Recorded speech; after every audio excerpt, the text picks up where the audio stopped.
The latest Ebola outbreak is moving so quickly that the World Health Organization says it could eventually surpass the deadliest Ebola epidemic ever recorded.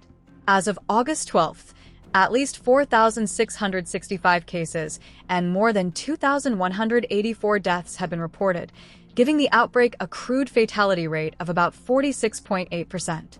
The outbreak was officially declared in the Democratic Republic of the Congo in May, but investigators now believe the virus had already been spreading for months. Early infections were reportedly mistaken for illnesses such as malaria or typhoid, giving the outbreak valuable time to grow before the scale of the problem became clear. What makes this outbreak especially difficult is the strain involved. It is caused by Bundibugyo virus, a rarer type of Ebola.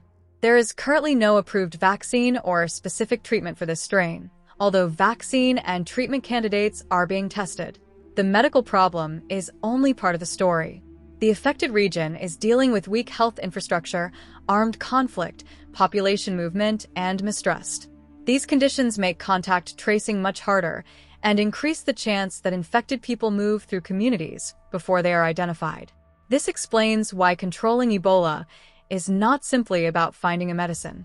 Public health teams have to identify patients quickly, isolate cases, trace contacts, and convince communities to cooperate. If any part of that chain breaks down, transmission becomes much harder to stop. There is also an important point for people outside Africa. Ebola does not spread like COVID or influenza. It is mainly transmitted through direct contact with the bodily fluids of an infected person, and people generally become infectious only after symptoms begin. The incubation period can range from 2 to 21 days. So the lesson is not that everyone should panic. The lesson is that delayed detection, fragile healthcare systems, and conflict can turn a containable outbreak into an international emergency, surprisingly quickly. For Singapore, this is mainly a reminder of why strong surveillance, travel health awareness, and rapid diagnosis matter. Global outbreaks may begin thousands of kilometers away, but modern travel means health systems cannot afford to ignore what happens elsewhere. The WHO says it is strengthening surveillance, contact tracing, clinical preparedness, supplies, and cross-border coordination. Whether that will be enough depends heavily on how quickly health workers can get ahead of transmission. Do you think countries should invest more in stopping outbreaks overseas before they become much larger international threats?